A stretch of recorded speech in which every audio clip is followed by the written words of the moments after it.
Shalom saudara-saudara yang dikasihi oleh Tuhan. Tahukah saudara apa yang Tuhan Yesus lakukan dengan pengorbanannya di atas kayu salib? Adalah agar kita boleh memiliki relasi dengan Tuhan dan kita mengenal Tuhan. Dia bukan sedang membangun sebuah agama, yaitu apa yang kita perlu perbuat supaya kita boleh berkenan kepada Tuhan. Namun justru Dialah yang membuat kita yang percaya kepadanya boleh berkenan kepada Tuhan, memiliki relasi dengan Dia, dan mengenal Tuhan dalam hidup kita. Salam jumpa dalam program Tuhan adalah Gembalaku. Sebagai orang Kristen, kita harus membedakan materi-materi yang di dunia ini dengan hal-hal rohani. Meskipun bukan berarti kita menghina atau mengabaikan nilai-nilai dari materi yang memang patut mendapat kehormatan. Namun tetap saja, kerohanian yang baik harus menyertai sikap-sikap kita terhadap materi-materi yang dipakai di dalam kekristenan. Seperti contoh, buku Alkitab. Memang kita tidak mengkultuskan bukunya, namun kita menghormati isinya, karena itu adalah firman Allah.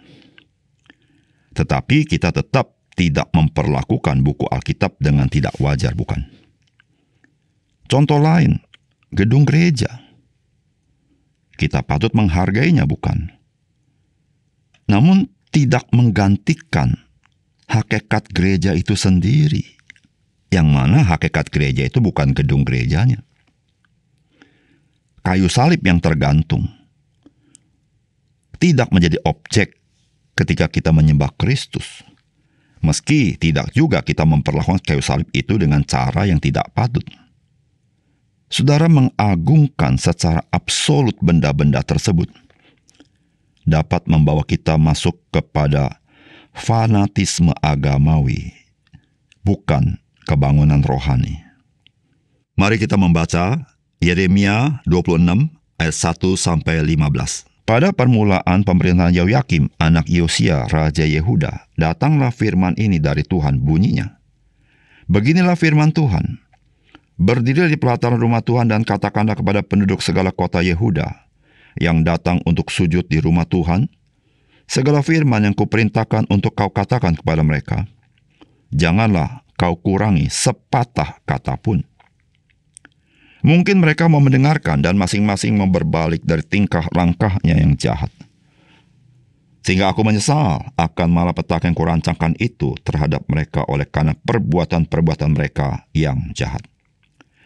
Jadi katakanlah kepada mereka, beginilah firman Tuhan.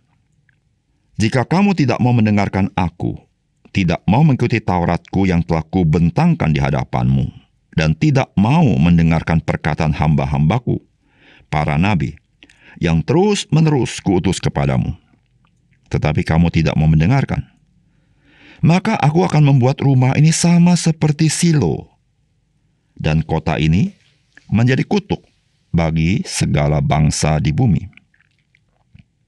Para imam, para nabi, dan seluruh rakyat mendengar Yeremia mengucapkan perkataan-perkataan itu dalam rumah Tuhan.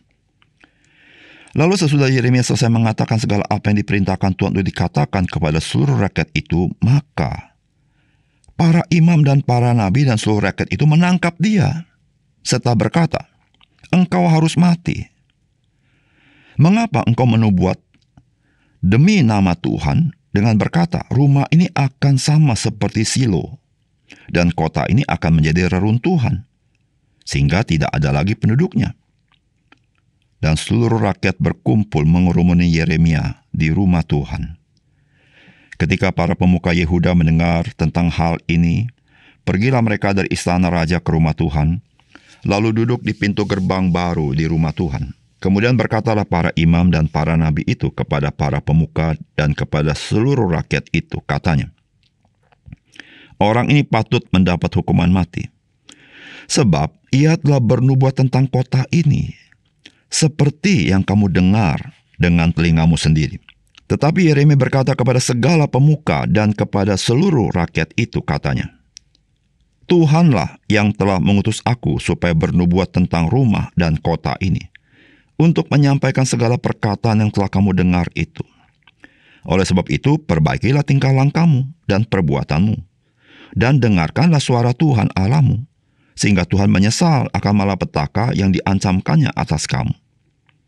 Tetapi aku ini, sesungguhnya aku ada di tanganmu. Perbuatlah kepadaku apa yang baik dan benar di matamu. Hanya ketahuilah sungguh-sungguh, bahwa jika kamu membunuh aku, maka kamu mendatangkan darah orang tak bersalah atas kamu dan atas kota ini dan penduduknya. Sebab Tuhan benar-benar mengutus aku kepadamu untuk menyampaikan segala perkataan ini kepadamu.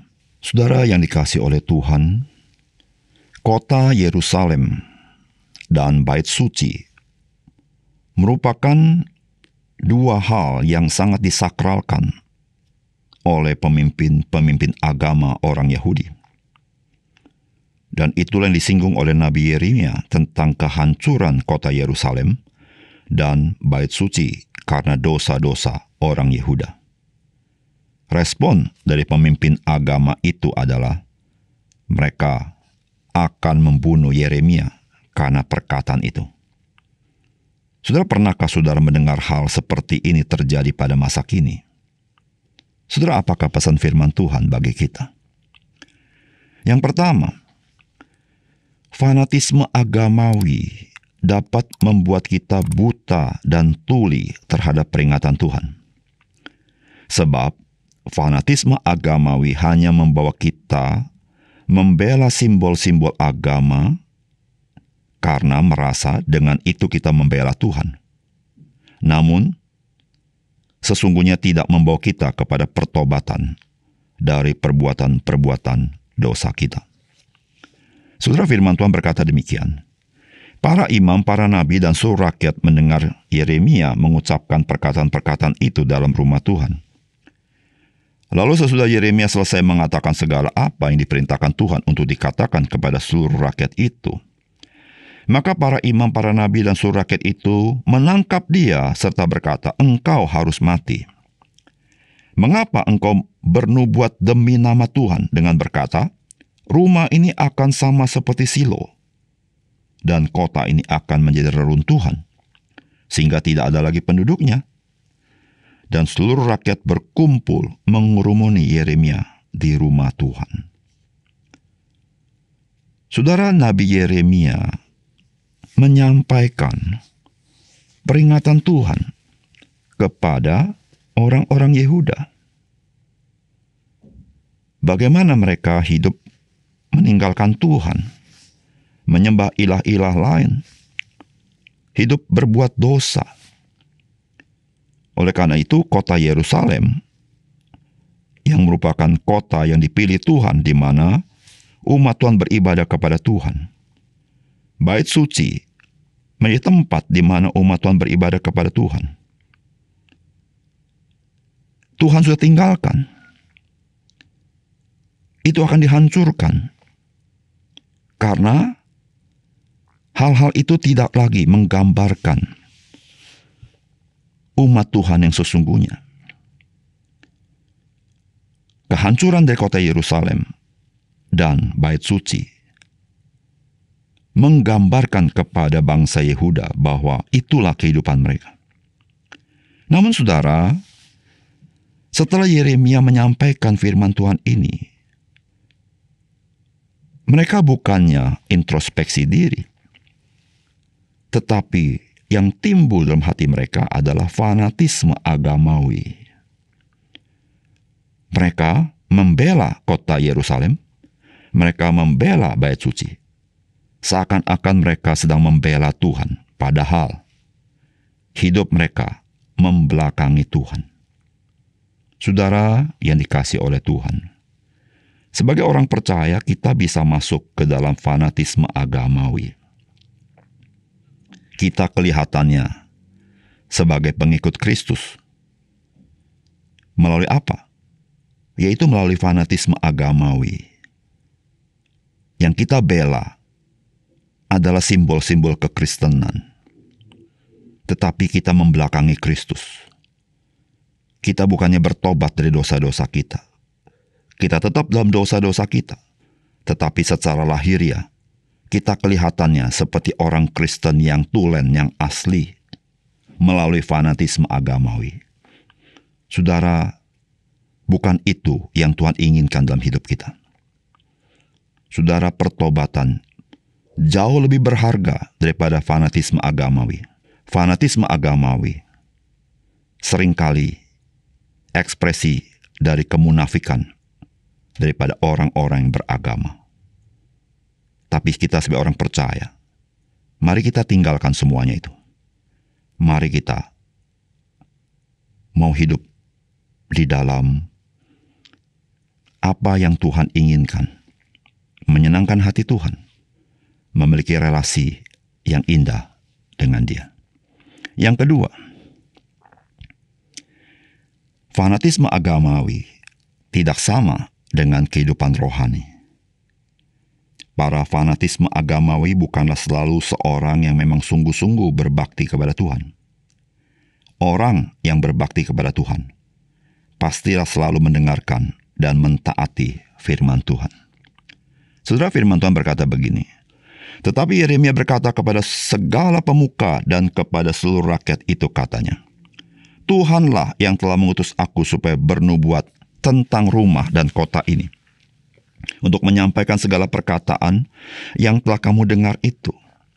Oleh sebab itu perbaikilah tingkah langkahmu dan perbuatanmu, dan dengarkanlah suara Tuhan Allahmu, sehingga Tuhan menyesal akan malapetaka yang diancamkannya atas kamu. Saudara, apakah dengan bangsa Yehuda begitu membela kota Yerusalem dan membela bait suci, maka mereka lepas dari murka Tuhan? Tidak juga. Bagaimana mereka lepas dari murka Tuhan? Yaitu ketika mereka mau mendengarkan dan mentaati firman Tuhan.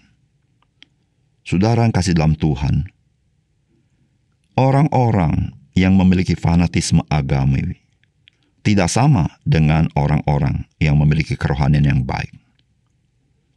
Saudara, fanatisme agamawi bukanlah gambaran orang-orang yang berbakti kepada Tuhan.